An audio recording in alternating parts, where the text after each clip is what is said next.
தமிழ்நாட்டில் அமைந்திருக்கக்கூடிய திருக்கோயில்களில் பெரும்பான்மையான திருக்கோயில்கள் கிழக்கு திசை நோக்கியதாக தான் அமைந்திருக்கும். வெகு சில திருக்கோயில்கள் மட்டும்தான் தெற்கு திசை இல்லை அப்படின்னா மேற்கு திசை நோக்கியதாக அமைந்திருக்கும். அப்படி மேற்கு திசை நோக்கி இருக்கக்கூடிய ஒரு சிவாலயத்துக்கு தான் நம்ம இன்னைக்கு வந்திருக்கோம்.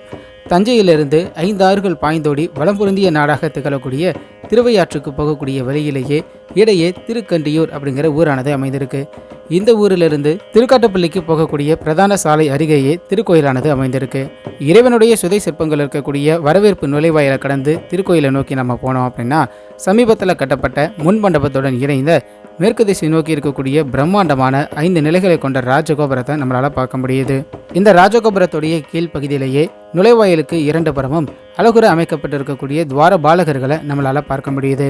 திருக்கோயிலுக்குள்ளே போய் இறைவனை தரிசிப்பதற்குரிய அனுமதிகளை துவாரபாலகர்களை வேண்டி பெற்றதுக்கு பிறகு திருக்கோயில் உள்ள நாம நுழையிறோம். திருக்கோயில் உள்ள நுழைஞ்ச உடனே ஒரு மிகப்பெரிய மண்டபமானது அமைக்கப்பட்டிருக்கு.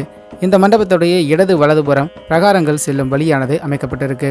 அடுத்ததாக மகா மண்டபத்தில் நந்தியம்பெருமான் மேற்கு திசை நோக்கி அமைந்திருக்கக்கூடிய மூலவர் அருள்மிகு ஆத்மநாதேஸ்வரருடைய சன்னதிக்கு முன்பாக அமர்ந்திருக்காரு. அவருக்கு அருகிலேயே பலிப்பீடமானதும் அமைக்கப்பட்டிருக்கு. மூலவர் இறைவனுடைய சன்னதிக்கு செல்லும் வழியிலேயே அர்த்த மண்டபத்துடைய முன்புற சுவற்றின் அர்த்த மண்டப கோஷ்ட சிற்பங்களாக வலதுபுறமும் மகா விநாயகரும் இடதுபுறம் மங்கள விநாயகரும் அமர்ந்திருக்காங்க. அடுத்ததாக அர்த்த மண்டபத்திலிருந்து மூலவர் கருவறையை நோக்கி நம்ம நகரக்கூடிய வேளையில் நம்மளுடைய இடதுபுறமாக மண்டப சுவற்றை ஒட்டின வகையில் சைவ சமய குறவர்களான 4வருடைய சன்னதியானது அமைக்கப்பட்டிருக்கு. அவர்கள் அருகிலேயே இந்த திருக்கோயிலை பற்றி பாடிய அப்பருக்கு அப்படின்னு தனிச்சன்னதியும் அமைக்கப்பட்டிருக்கு. கருவறையில் சுயம்பு மூர்த்தியாக மேற்கு திசை நோக்கி அருள்மிகு ஆத்மநாதேஸ்வரர் வரும் பக்தர்களுக்கு அருள் பாலிக்கிறாரு. அப்பரடிகள் அவருடைய பாடல்களில் இந்த திருத்தலத்தில் வீற்றிருந்து நமக்கு அருள் பாலிக்கக்கூடிய அருள்மிகு ஆத்மநாதேஸ்வரரை கபாலியின் சுரூபம் அப்படின்னு அழைக்கிறாரு. அதாவது கமல தோன்றலை எறிந்த கபாலியை உருவார்ந்த மலைமகளோர் பாகத்தானை திருவாலம்பொழிலானை சிந்தி நெஞ்சே அப்படிங்கிற பாடல் மூலியமா மூலவர் இறைவனை கபாலியாக பைரவர் சுரூபமாக அப்பரடிகள் விளக்கியிருக்காரு அப்படிங்கிறத நம்மளால அறிய முடியுது. பொதுவாகவே இந்த திருக்கோயில் அமைந்திருக்கக்கூடிய சுற்றுவட்டார பகுதிகளில் பல திருக்கோயில்களானது அமைந்திருக்கு. அதில் பெரும்பான்மையான திருக்கோயில்கள் பிரம்மனோடையும் சிவனோடையும் விஷ்ணுவோடையும் தொடர்புடையதாக அமைந்திருக்கு. திருக்கண்டியூரில் அமைந்திருக்கக்கூடிய அருள்மிகு அரசாப விமோசன பெருமாள் திருக்கோயில், அதே திருக்கண்டியூரிலேயே அருகிலேயே அமைந்திருக்கக்கூடிய அருள்மிகு பிரம்மசிரகண்டீஸ்வரருடைய திருக்கோயில், திருக்காட்டுப்பள்ளிக்கு போகக்கூடிய வழியில் இடையிலேயே செந்தலையில் அமைந்திருக்கக்கூடிய அருள்மிகு மீனாட்சி சுந்தரேஸ்வரருடைய திருக்கோயில்னு இந்த 3 திருக்கோயில்களுக்கும் மும்மூர்த்திகளுக்கும் இடையே நிறைய தொடர்பானது இருக்கு. திருக்கண்டியூரில் அமைந்திருக்கக்கூடிய அருள்மிகு பிரம்மசிரகண்டீஸ்வரருடைய திருக்கோயில தான் பிரம்மனுடைய ஒரு தலையை சிவபெருமான் கொய்ததாக சொல்லுவாங்க. கொய்யும் பொழுது அவர் பைரவ ஸ்வரூபமாக இருந்திருக்காரு, அதாவது கபாலி ரூபமாக இருந்திருக்காரு. இங்கே இருக்கக்கூடிய இந்த திருக்கோயில் இறைவனை அப்பரடிகள் கபாலியாக தான் சொல்லியிருக்காரு. அப்போ இந்த திருக்கோயிலுக்கும் அங்கே இருக்கக்கூடிய திருக்கோயிலுடைய புராண கதைகளுக்கும் தொடர்பு இருக்கக்கூடியதாகவே தான் நம்பப்படுது. மூலவர் இறைவனை வழிபட்ட பிறகு திருக்கோயிலுடைய பிரகாரத்திற்கு வலம் வரலாம். மும்மூர்த்திகளில் ஒருவரான பிரம்மதேவர் படைக்கும் தொழிலை புரியக்கூடியவர். இவருடைய படைக்கும் தொழிலில் இவருக்கு உதவியாக இருப்பதற்காக காசியபர், வசிஷ்டர், மரிஷி, அத்திரி, அங்கரிசர், புலஸ்தியர், புலகர், தட்சன் மற்றும் கிராது அப்படிங்கிற ரிஷிகள் பிரம்மா அவருடைய மானச புத்திரர்களாக படைச்சாரு. இவர்களில் தட்சனுக்கும் அவருடைய மனைவியான பிரசூதிக்கும் நிறைய மகள்கள் இருந்ததா வேதங்கள் மூலியமாக நம்மளால் அறிய முடியுது. அதில் குறிப்பிடத்தக்கவர்களாக அதிதி, திதி, தனு, கலா, தனயு, சின்ஹிகா, குரோதா, பிரதா, விஸ்வா, வினதா, கபிலா, முனி, கத்ரு, தாட்சியாயினி, ரோகிணி, ரேவதி, கார்த்திகை, யாதி உள்ளிட்ட 27 நட்சத்திரங்கள், ரதி, இன்னும் பல பேர் இருக்காங்க. தக்கனுக்கு பிறந்த 60 பெண்களில் தாட்சியாயினிய சிவபெருமானுக்கும் 10 பேரை யமதர்மனுக்கும் 13 பேரை காசியப முனிவருக்கும் 27 பெண்களை சோமன் எனும் சந்திர பகவானுக்கும் ரதிய மன்மதனுக்கும் மீதி பெண்களை அரிஷ்டநேமி, வாகிபுத்தரர், ஆங்கீரசர், கிறிஸ்டவர் போன்ற முனிவர்களுக்கு மனம் செய்து கொடுத்திருக்காரு. தட்சனுடைய குமாரிகளில் வசு அப்படிங்கிறவங்களுக்கு பிறந்த 8 பேரை தான் அஷ்டவசுக்கள் அப்படின்னு அழைக்கிறோம். வசிஷ்டருடைய ஆசிரமத்தில் இருந்த காமதேனு அப்படிங்கிற தெய்வீகமான பசுவை அஷ்டவசுக்கள் கவர்ந்து சென்றுட்டாங்க. இதனால் கோபப்பட்ட வசிஷ்டர் அஷ்டவசுக்களையும் பூமியில் போய் பிறங்க அப்படின்னு சொல்லி சாபமிட்டுறாரு. இந்த சாபத்திலிருந்து விடுபடுவதற்காக அஷ்டவசுக்களும் இந்த திருத்தல இறைவனான அருள்மிகு ஆத்மநாதேஸ்வரரை வணங்கி அவர்களுக்குரிய சாப விமோசனம் பெற்றிருக்காங்க. இவர்கள் மட்டும் இல்லாமல் தீராத சாபத்தால் துன்பப்பட்டு கொண்டிருந்த இந்திர பகவானும் இங்கு இருக்கக்கூடிய வெண் பொற்றாமரை குளத்தில் நீராடி இறைவனை தொடர்ச்சியாக வழிபட்டதன் மூலமாக அவருக்குரிய சாப விமோசனமானது பெற்றிருக்காரு. திருக்கோயில் மூலவர் இறைவனுடைய கருவறை கோஷ்ட சிற்பங்களாக ஸ்ரீ கௌரியம்மன், ஸ்ரீ கேது பகவான், ஸ்ரீ மேத தட்சிணாமூர்த்தி, ஸ்ரீ குரு தட்சிணாமூர்த்தி, ஸ்ரீ அண்ணாமலையார், ஸ்ரீ பிரம்மருடைய சிற்பங்களானது அமைக்கப்பட்டிருக்கு.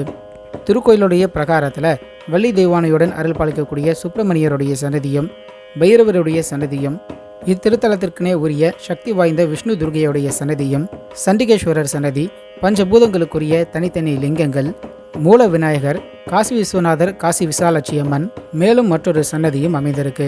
தட்சிணாமூர்த்திக்கு பல வடிவங்களானது இருக்கு. வியாக்கியான தட்சிணாமூர்த்தி, ஞான தட்சிணாமூர்த்தி, குரு தட்சிணாமூர்த்தி, சக்தி தட்சிணாமூர்த்தி, யோக தட்சிணாமூர்த்தி, வீர தட்சிணாமூர்த்தி, லக்ஷ்மி தட்சிணாமூர்த்தி, ராஜ தட்சிணாமூர்த்தி, பிரம்ம தட்சிணாமூர்த்தி, சுத்த தட்சிணாமூர்த்தி மற்றும் மேதா தட்சிணாமூர்த்தி. இந்த மேதா தட்சிணாமூர்த்தி அப்படிங்கிற வடிவம் தான் சிவபெருமானுடைய ஞானம் மற்றும் அறிவின் வடிவமாக கருதப்படுது.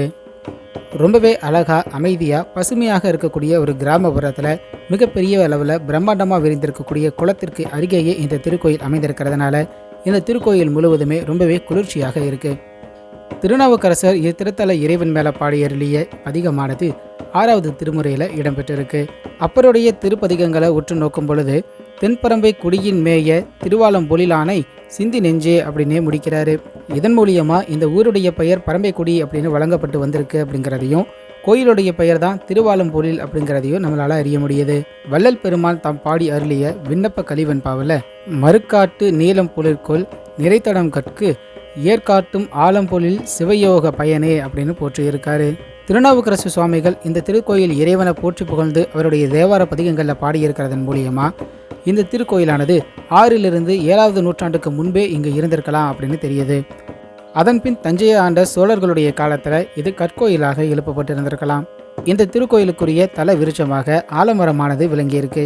தற்போதைக்கு அந்த ஆலமரம் இங்கே இல்லை அப்படிங்கிறதுனால இங்கே வில்வ மரமானது தல விருட்சமாக அறியப்படுது. இந்த திருத்தலத்திற்குரிய தீர்த்தமாக அருகிலேயே பாய்ந்தோடக்கூடிய காவிரி ஆறானது விளங்குது. மகம் நட்சத்திரத்தில் பிறந்தவங்களுக்கு பரிகார தலமாகவும், குழந்தை பேறு வேண்டி வருபவர்களுக்கு பிரார்த்தனை தலமாகவும் இந்த திருக்கோயிலானது விளங்குது. ஆண்டுதோறும் வைகாசி மாதத்தில் திருஞான சம்பந்தருடைய பல்லக்க அப்பர் பெருமான் தன்னுடைய தோளில் சுமந்து வந்ததை நினைவு கூறக்கூடிய வகையில் தோல் கொடுத்த விழா அப்படிங்கிற பெயரில் இங்கே ஒரு திருவிழாவானது நடைபெறுது.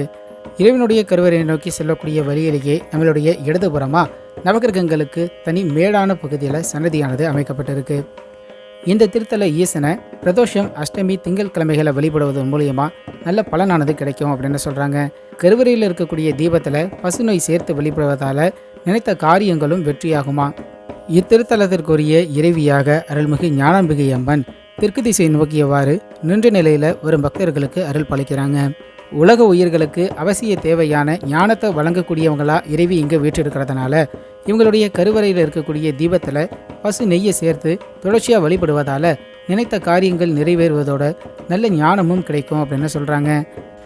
மேலும் தொடர்ச்சியாக 8 பஞ்சமி நாட்களில் மாலை பொழுது வேலைகளில் இறைவியை வழிபடுவதால் நம்மளால் கல்வி வேள்விகளில் சிறந்து விளங்க முடியும் அப்படின்னு சொல்கிறாங்க. இந்த திருக்கோயிலுக்கு வரக்கூடிய பக்தர்களுக்கும் அடியவர்களுக்கும் உணவளித்து உபசரிப்பதால் குடும்ப ஒற்றுமையானது ஏற்படுமா.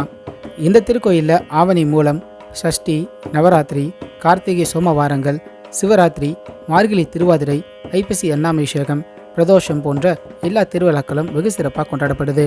இந்த திருக்கோயில் கிராமப்புறத்தில் அமைந்திருக்கு அப்படிங்கிறதுனால குறிப்பிட்ட நேரத்தில் மட்டும்தான் இந்த திருக்கோயிலுக்குரிய அர்ச்சகர் வருவாங்க. திருக்கோயிலுக்கு நேர் எதிராகவே 2 விநாயகர்களுக்குரிய சன்னதியானது அமைக்கப்பட்டிருக்கு. ஒன்று அரச மரத்தடியில் சிறியதாகவும், மற்றொரு விநாயகருடைய சன்னதி சுற்றுச்சுவர்கள்லாம் எழுப்பப்பட்டு தனிச்சிறு கோயில் போலவே விளங்குது. சிறிய சன்னதியாக இருந்தாலும் முன்மண்டபத்தில் மூர்ச்சகர் அமர்ந்திருக்க, கருவறையில் விநாயகர் பெருமான் அமர்ந்திருக்காரு. இங்க இருக்கக்கூடிய இந்த பிரம்மாண்டமான அரச மரத்திற்கு பின்பாக பிரம்மாண்டமான தீர்த்த குளமானது அமைந்திருக்கு. இந்திரன் இந்த திருக்குளத்தில் தான் நீராடி அவருடைய சாப விமோசனமானது பெற்றிருக்காரு. நீங்களும் அருள்மிகு ஞானாம்பிகை அம்மன் சமேத ஸ்ரீ ஆத்மநாதீஸ்வரருடைய திருக்கோயிலுக்கு வரணும் அப்படின்னா தஞ்சையிலிருந்து திருவையாறு போகக்கூடிய வழியில் இடையே திருக்கண்டியூர் அப்படிங்கிற ஊரானது அமைந்திருக்கும். அங்கிருந்து திருக்காட்டுப்பள்ளி போகக்கூடிய சாலையில் நீங்கள் பயணிச்சிங்க அப்படின்னா இடையிலேயே திருவாலம்பொழில் அப்படிங்கிற இந்த சுற்றூரானது அமைந்திருக்கு. இந்த திருக்கோயிலுக்கு அருகிலேயே பல திருக்கோயில்களானது அமைந்திருக்கு. திருக்கண்டியூரில் அருள்மிகு பிரம்மசிரக்கண்டீஸ்வரருடைய திருக்கோயிலானது அமைந்திருக்கு. அதன் அருகிலேயே ஹரசாப விமோசன பெருமாளுடைய திருக்கோயிலும், அடுத்ததாக அருள்மிகு சௌந்தரநாயகி அம்மன் சமேத புஷ்பவனேஸ்வரருடைய திருக்கோயிலானது மேலத்திருப்பந்துரத்தில் அமைந்திருக்கு. அதன் அருகேயே செந்தலை அப்படின்னு அழைக்கப்படக்கூடிய இடத்துல அருள்மிகு செந்தலை மீனாட்சி சுந்தரேஸ்வரருடைய திருக்கோயிலும், திருக்காட்டுப்பள்ளியில் அருள்மிகு சௌந்தரநாயகி அம்மன் உடனுரை தீயாடியப்பருடைய திருக்கோயிலும் அமைந்திருக்கு. காலையில் தொடங்கி மாலை வேளை முடிவதற்குள்ளார இங்க இருக்கக்கூடிய எல்லா திருக்கோயில்களையும் உங்களால் நல்ல முறையில் தரிசனம் செய்ய முடியும். பயணம் செய்து நேரில் வந்து இந்த திருக்கோயில்களை தரிசிக்க முடியலன்னு நீங்கள் வருத்தப்படாதீங்க. இந்த எல்லா திருக்கோயில்களுமே காணொலியாக நம்மளுடைய சேனல்லையே நம்ம பதிவேற்றம் செய்திருக்கோம். தவறாமல் பாருங்கள். யாத்ரிகனுடைய ஆன்மீக யாத்திரை தொடரும்.